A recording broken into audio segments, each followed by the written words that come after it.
Hello everyone. So I don't have any makeup on, obviously. That's okay because it's freaking hot outside, and if I had any on, it would just sweat off. Right now, I want to show you guys how I do, how I pick, or how I prune, pick, dry, wash, dry, and all that kind of stuff on my herbs. Um, there are every single plant that there is has some kind of magical properties associated with it. A lot of times when you read apothecary books or magical books on magic plants, they only really tell you the basic things that you can get basically anywhere, like rosemary, sage, lavender, things like that. But the plant world is immense, you guys, and you really can tailor it to yourself. And say you need rosemary, you can substitute that herb for, say, pine, or what's another one? You can do like marjoram. You can substitute things for other things. You don't have to be super rigid. Witchcraft isn't meant to be super rigid. It's so like when you're reading a book, you're meant to take that information and tailor it to your life. You know, if things, like say you're reading a book by a witch who lives in the deep south, you are obviously not going to have the same spell ingredients as her or him, because, you know, they have access to different things than other people. So you really have to just tailor it to your own situation. But first I'm going to show you how to prune your herbs, where to cut to maximize your growth and your yields, because when you cut in certain places, it makes your plant branch out. Instead of just growing up in one tall, long stalk, you get two stalks, and then the more you cut on it, the more it branches. So let me show you. So we're going to go out here so you can just see I just cut all that catnip. But I'll take you over to, let's see, yeah, let's show you on a catnip. So with catnip, and catnip is in the mint family. You can tell because it's got a square stem. Sage, a lot of stuff is in the mint family. So what you're going to do with one of these, so you see they've got two leaves, but at the base of those two leaves you see some more growth. If you make a cut, you want some kind of snippers, clippers. If you make a cut right above, see where my cutters are? Right above those two little leaves. And you cut right there, and you have that. Those two leaves at the base will branch out into two separate branches. See, this one's doing it right here. So you can see the cut and then the branching happening right here. So these will grow into two more branches, and anything in the mint family will do that. So say your sage, okay? A lot of your sages and salvias do the same thing. You can already see it. So this right here, you could see the two branches. It's right here.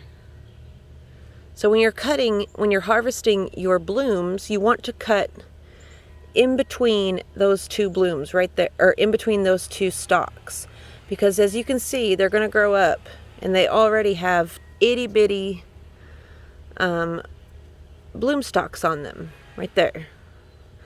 So you want to be really careful. You don't want to cut down here, because then you're going to cut off those new blooms. And the more you cut it, actually let me show you for a good reference. This salvia over here, this purple salvia, I have cut this thing a zillion times already. So you just want to harvest your blooms like this. I like to harvest my blooms to use in smoking mixes or incenses. So you take your blooms like this, and you just do little cuts. You want to make sure you're not cutting any new growth, any new blooms off. So you just want to just be kind of careful. Sorry, I'm moving the camera super crazy. I know you guys, someone told me you were getting sick on my camera movements. I will do better. Okay, but you cut your blooms. And a lot of people, they're scared to cut their blooms or they're scared to prune their plants. But I'm telling you, the more your plant actually benefits from the pruning, because right now all of its energy is going into these bloom stalks instead of more growth. So if you cut the bloom stalks down, it produces much more growth in your plant, and it just like pushes it to start growing more blooms. So you can yield so many more blooms than you normally would. So mugwort, or this patchouli plant, does the same thing. You can see the patchouli is in the mint family. Got a square stem. And I cut it the other day. I just cut the top off because you could see it was just growing in one straight long stalk. I cut it. Now these two are going to branch out and it's going to get bigger. The mugwort does the same thing. Although this year I'm just going to let this one grow. I'm just going to experiment on letting that guy grow. But like say raspberry leaves, you only have access to raspberry leaves. You can use these in your magic. So many plants, any plant you have, all plants can be used in magic. Tomato leaves, any kind of leaves, you guys. Clovers, look how many clovers I've got. Like those can be used in magic. Coleus, anything. Okay, so once you've got your cuttings, what did I do with that? Oh, I didn't even cut it. That's why. Okay, you're gonna take your cuttings. With this, you just want to. So I've got some started in here.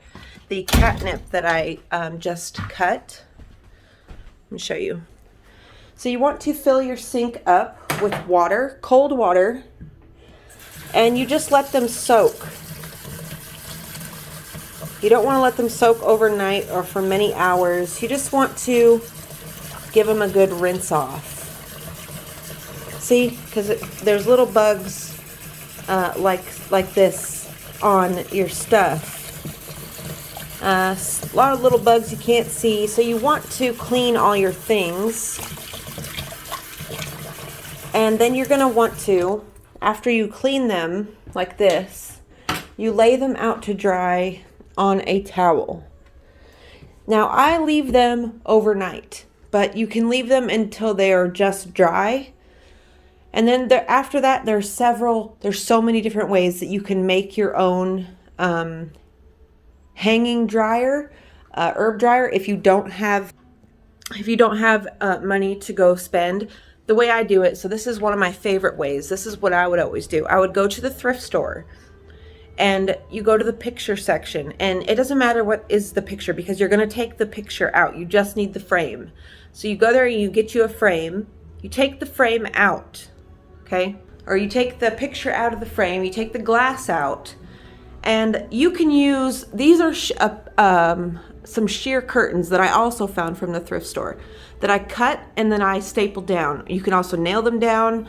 I put some ribbon just to reinforce, but I found that I don't need it because this stays taut enough. You can also use window screenings. Let's say you have an old window or old screen door that the screen, you know, you can use it. You can do the same thing with it, but that does wear out over time, and the little holes, they do get, especially if you're putting like a lot of heavy herbs in it, over time, the little, the mesh will separate and you'll end up getting a lot of mess in your house. I recommend when you're at the thrift store, to get a sheer curtain. It doesn't matter what the color is, as long as it is sheer. If you can see through it, even if it's cotton, you can use that too.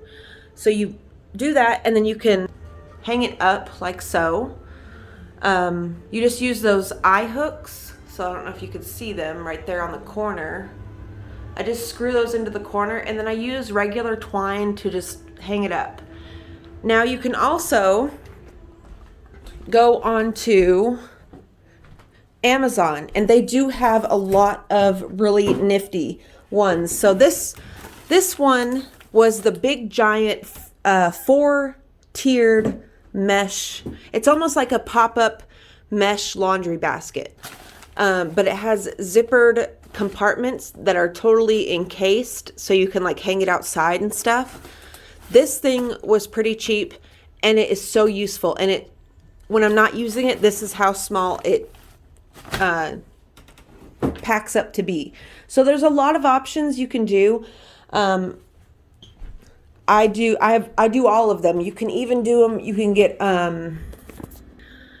get what are they called? Freeze dryer, air dryer things. You can get things online. Just do your research, and with it, whatever is in your budget. And then once you've got them dried, you want to leave them on the racks for a good couple weeks in a cool, dark place. You do not want to put them like in the sunlight at all, because for one, it's going to, when they heat up, the oils that are beneficial in the plant will evaporate out of the plant. And you know, they will just lose their potency. They'll still be the same herb, but it's just going to lose its smell and its potency and its color. So you just want to be careful where you put them. So in this room right here, you can see it's up there. It doesn't get any direct sunlight, so that's okay. But the most time I use this back room because it's just super cool and dark in here. And that gives me the best life for my herbs. And then once you get them all dried and everything, you want to get some type of jar to store them. So you can see here, this is my storing. You want to keep them, again, cool, dark places so they don't heat up and get any kind of, because if they stay warm and moist, they can start to mold in the jar. Especially if you've got jars that have the cork on top. The cork, it's still, if it's not completely dry, whatever's in your jar will mold. I promise you that. Learn that from experience. So you just want to make sure everything is super, super dry. I also love to keep silica packets. So silica packets, you can also put these in your herbs. I don't know if I would do that. Maybe if you put it like in a mesh bag and then put it in there, because all it does is absorb the moisture. You just don't want to eat it, obviously. But you keep them around. If you like keep them on top of, maybe if you like put it on top of, like up there on top of the cork, it could possibly soak up any moisture that could possibly ruin your herbs. So yeah, I hope you guys enjoyed this video. I hope you guys use some of the tips. I hope you are all having a great day, and really try. I hope all of you guys who watch my videos just give gardening a try. Doesn't matter if you think you're bad at it. Get all of those negative things out of your mind. Instead, talk to your plants. Tell them what you're doing when you're moving them from pot to pot. They're living beings. They can feel your energy. Okay, so if you are holding a lot of energy that's negative and dark, you're not going to have good luck with plants. So it helps you, the relationship that you form with plants, it actually helps you to be nicer and more patient with yourself. It helps you to see yourself as part of the whole instead of a fragment. And when you see yourself as a fragment, you really feel like, woe is me, I'm out here all by myself in this big giant world.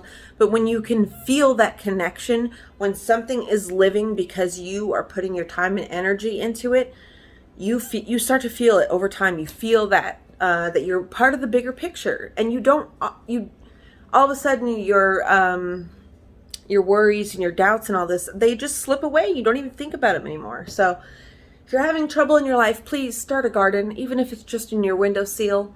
I love you guys all so much, and I'm here for any kind of gardening questions, any kind of apothecary questions, herbs, anything you want to know. I'm here for your help. I love you guys, and I will see you tomorrow. Bye.